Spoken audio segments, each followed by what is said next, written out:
Tonight we're continuing with our look at how Jesus is the story of the Old Testament, as we are doing sort of a whirlwind tour through the books of the Old Testament and pausing here and there to see how figures and events and characters and symbols point toward Christ in the New Testament. And tonight we will look at 1 Samuel. Now you recall we have been through the book of Joshua, through which God led the people of Israel into the promised land. We have looked at the book of Judges, which was a very dark period in Israel's history, where two themes were prevalent through that book. There was no king in Israel, and everyone did what was right in his own eyes. And it's in that setting that we find the context for the book of 1 Samuel. At the beginning of 1 Samuel, you may recall, we find the birth of the prominent character whose name is Samuel. He is born to a woman named Hannah.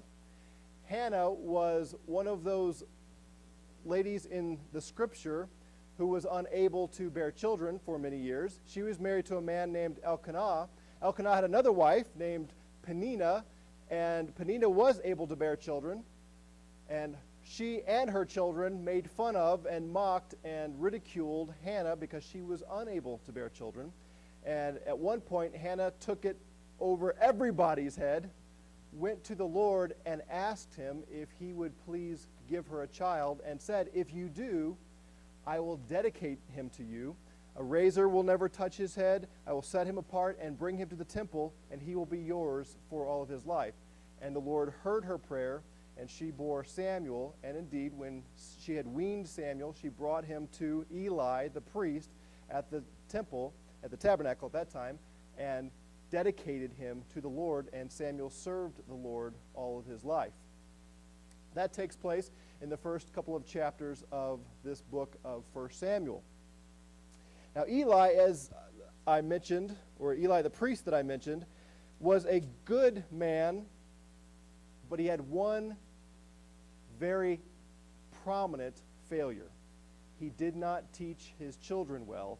His sons, who were priests with him, were evil men doing all kinds of abhorrent things, and God was angry at Eli and his sons for their sin.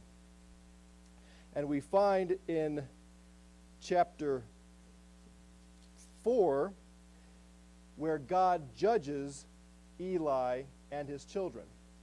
But prior to that, in chapter 3, we have the call of Samuel to the office of prophet. Samuel is sleeping nearby Eli, and he hears a voice, "Samuel." And Samuel jumps up and runs to Eli, thinking it was him who called him, and he says, "Yes." And Eli says, "What do you want?" And Samuel says, "Well, you called me." And Eli says, "No, I didn't. Go back to bed." So he goes back to bed. He hears Samuel. He jumps up, runs again to him. "Yes, I'm here." He says, "What are you doing here?" So, "Well, you called me." Eli says, "No, I didn't call you." And then he begins to figure out what's going on. This is probably God's call. So he says, "If you hear the voice again, say to him, 'Yes, Lord, speak, Lord, here I am, I'm your servant.'" So sure enough, Samuel goes back to bed. He hears Samuel, and he says, "Speak, Lord, here I am your servant." And it is God indeed calling him to the office of prophet. And he tells Samuel, "This is what I'm going to do to Eli and his sons because of their sin." And he tells them, "I'm going to do things that will make people tingle when they hear about what I'm going to do." So Samuel goes back to bed. Next morning, Eli says, "Was it the Lord?" He says, "Yes." Eli says, "What did he tell you?" Samuel says, "I'm not telling." Eli says, "No, I want you to tell me." He says, "No, I'm not telling," because he didn't want to reveal to him the judgment awaiting his sons.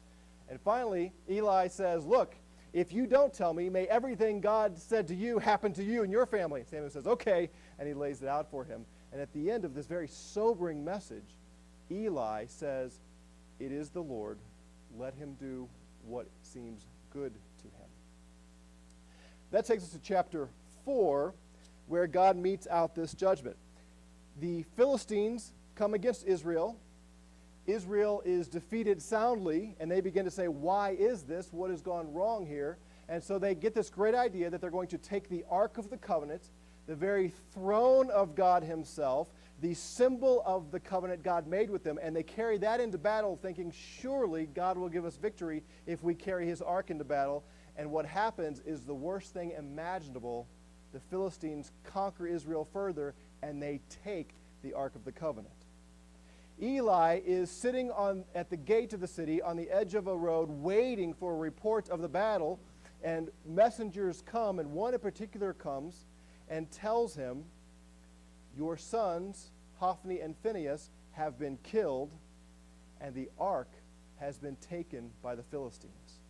And the scripture says when Eli hears this, he was a large man, and he fell over backwards, and he was killed right there because of the news that his sons had died, but more importantly, that the ark of God had been captured by the Philistines. He had a daughter-in-law married to Phinehas. She was great with child, and when she heard that her husband had died, that her father-in-law had died, and that the ark had been taken into captivity, she gave birth, and then she died. Before she died, the ladies around her who helping her deliver asked what she wanted to name the child, and she said, his name is Ichabod, which means in the Hebrew, no glory. Or it could be translated, the glory is gone, the glory is departed. Once the Ark of the Covenant, the very throne of God, is taken away, it symbolized the glory of Israel being removed. And all the nation was in shock and horror at this. So in chapters 5 and 6, we find the ark being taken by the Philistines, and they take the ark into the house of their god, Dagon, and they bring it in, and they celebrate, and this is their great trophy, and their spoil from conquering the Israelites. They come in the next day, and their god, Dagon, has fallen over. And they prop it back up, put his nose back on, put his hands back on. They leave and celebrate, and they come in the next day, and he has fallen over.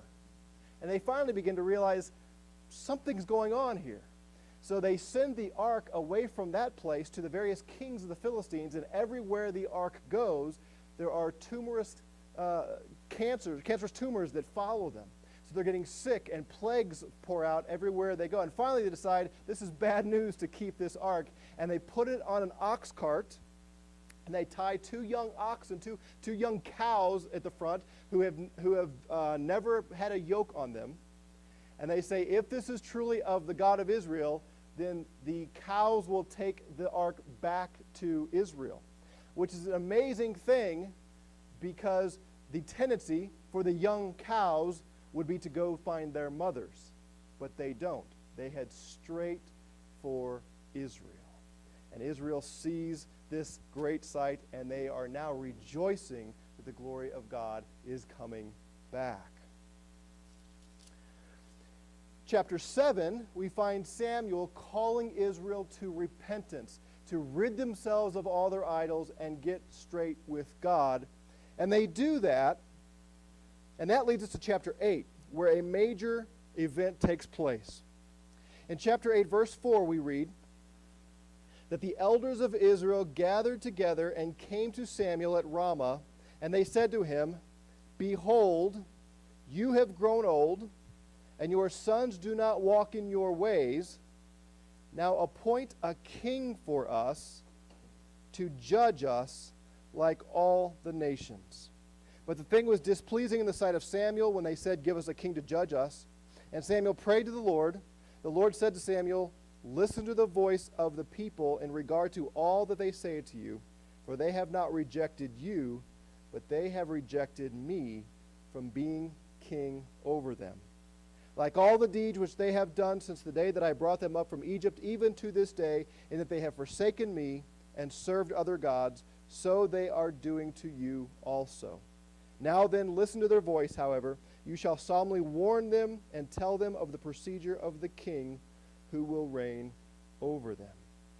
So Israel does what it so often did.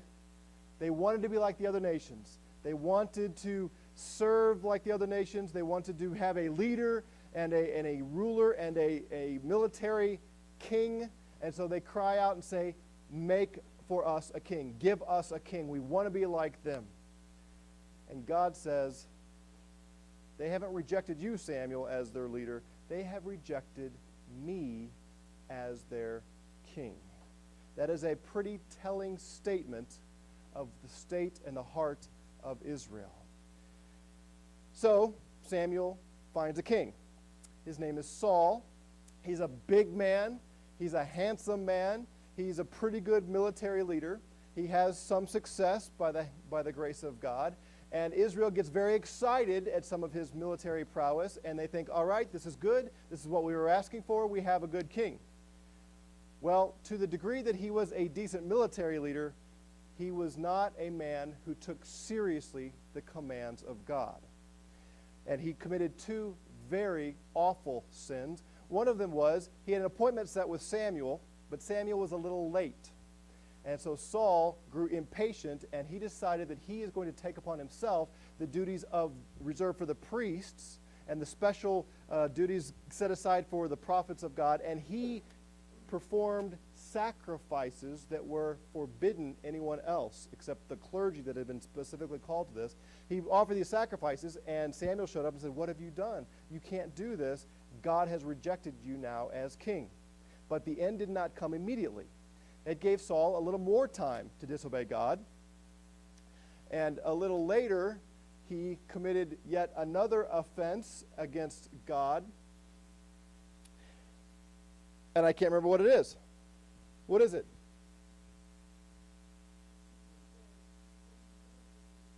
That's right. That's right. The Amalekites had sinned against Israel and against God thereby, and God had waited until the time that he was going to pour out his judgment, and he sent Saul in to destroy them, and he said, kill them all, man, women, children, animals, everything. Well, Saul goes in, and he doesn't kill the king, and he doesn't kill the best of the livestock, especially the lambs, and Samuel shows up, and Saul says, I've done everything the Lord commanded. And Samuel says, if that's the case, then what's this bleating, this bah that I hear in my ears? Why are there lambs running around if you have done everything God commanded? And God was furious with Saul, and he says, I've rejected you as king, and I've chosen one who will be a king after my own heart. That, of course, is David. And the rest of the book of Samuel, 1 Samuel, is largely Saul chasing down David, trying to kill David because he's a major threat, and David fleeing for his life, trying to understand why Saul's trying to kill him. Now, there's a good reason why Saul saw David as a major threat. It started with the great victory that David had over Goliath. You remember that David was a shepherd boy. He was the youngest and the smallest of all of Jesse's sons, and while he was out tending the sheep, pretty easy job and a lowly job, whenever a bear or a lion would come and steal and run off with one of the sheep, David would chase after the lion or the bear and take the bear or the lion in his own hands, do away with him, and bring the sheep back. Now, coming from the Midwest, whenever I would read those stories, I thought, okay, the bears and lions that I always saw were in the zoo. And they were pretty tame, and I wasn't crazy about jumping in there with them, but I just didn't have an inherent fear of these animals. But now that I live in Colorado, and I know that some of you have encountered bears, then every time I walk in the woods, I think, suddenly I have a new appreciation for a man who is willing to run after a sheep and yank him from the grip or the bite of a bear or a lion. That's the kind of man David was. So he meanders into town one day, and he finds that this giant Philistine named Goliath is offering a challenge to Israel, saying, let's not war anymore and get all of your people and bloodied up and dying and all of our people bloodied up and dying. Let's just make this agreement where I will fight anybody you choose, and if he wins, if he kills me, then we will all surrender, and if I win, you Israelites surrender to us. And for week after week after week, he's taunting them because this was a massive, huge man, a great warrior. And David shows up, and he is appalled that nobody will stand up to this guy. He says, we have the Lord on our side, for crying out loud. So he goes into Saul and says, what's going on? Why is nobody taking him on? And Saul says, well, he's big and powerful, and everyone's afraid. David says, I'll do it. So he goes and gathers 5 stones from the creek, and he takes his sling, and remember the song from Sunday school, one little round and this one round and around, and I can't remember how it goes. But he let go one stone flying through the air, hit him right in the forehead. Goliath falls down. David goes up and cuts off his head, holds it up, and he is now he's a legend in his own time throughout Israel. In fact, the women would go through the streets singing, Saul has slain his thousands, David has killed his 10,000s. And Saul hears that, and now he's furious, he's jealous, and he does everything he can to try to snuff out David as his rival to the throne. He knows it's coming, but he wants to try to kill David anyway. So that's the story of Samuel through the rest of this book. David, we see his heart on a couple of occasions where God in his providence brings Saul into David's clutches. One time, David and his men are hiding in a cave, and Saul goes in to use the restroom, and he takes off his robe and lays it down and goes to the back of the cave, and all the men realize, that's Saul. This is great. David, just go take care of him, and you'll be done with this guy. But David won't do it. He says, God forbid that I should lay a hand on the Lord's anointed. So he cuts off a little piece of his robe, and then when Saul goes back out, he starts hollering and says, hey, Saul, look what I have. And Saul says, is that you, David? He says, yes, I could have killed you. And Saul says, you're right. You're a better man than me. You're more righteous than me. Go in peace. I will no longer try to kill you. He's a liar. A little while later, he's chasing David throughout every place, turning over every rock, trying to find him. And one night, Saul is sleeping, and his people are camped around him, his warriors, and David sneaks in and grabs his spear and a jug of water right from beside his head and goes away and then hollers out, Saul, hey, Saul, I've got your spear. I could have plunged it into your heart right then and there, but I didn't. And Saul says, you're right. You're a better man than me. You're more righteous. I won't pursue you anymore. And we know he probably would have, but he didn't have the chance. The Philistines come down. They fight with Israel once again. They're conquering Israel, and Saul commits probably his greatest offense. God's not responding. He's praying. He's going to the priest, but God is silent. He will no longer respond to Saul. So Saul goes and says, find me a witch. Find me a medium. Find me someone who can talk to the spirit world. Well, he had thrown them all out because God was very much opposed to having any of the spiritual mediums and such in town. And Saul had thrown them all out of the nation. But there was one left. He hunted him down at Endor. And he says, call up for me Samuel. And Samuel appears. He says, what are you doing here, Saul? Here's what's going to happen to you. You and your sons are going to die on the same day. And indeed, the Philistine arrowmen shoot their arrows, and all of Saul's sons are killed. He is shot, and he turns to his armor bearer, and he says, run your sword through me, because I don't want these uncircumcised Philistines to be responsible for my death. And the armor bearer says, no, I'm not getting involved in that. So he fell on his own sword and died. And that is how the book of 1 Samuel comes to a close, with Saul and his 3 sons dying. Now, in the few minutes we have left, I want to talk about a couple of ways that the content of 1 Samuel point us to the new covenant and Christ. The first is the fact that the kingdom of Israel is established. You may recall back in Genesis when Jacob is about to die and he calls his 12 sons to himself and he issues a blessing, pronounces the patriarchal blessing upon them. When he gets to Judah, he makes this statement about Judah. He says, Judah, your brothers shall praise you. Your hand shall be on the neck of your enemies. Your father's sons will bow down to you. Judah is a lion's whelp. From the prey, my son, you have gone up. He couches, he lies down as a lion, and as a lion who dares rouse him. And then he says this, the scepter shall not depart from Judah, nor the ruler's staff from between his feet until Shiloh comes.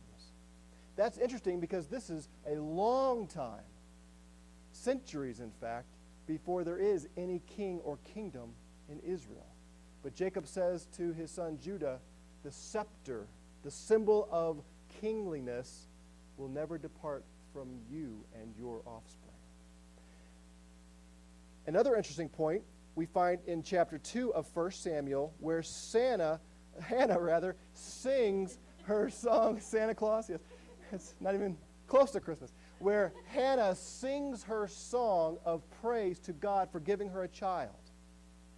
And in the midst of this song, actually toward the end, in verse 10, she says, those who contend with the Lord will be shattered.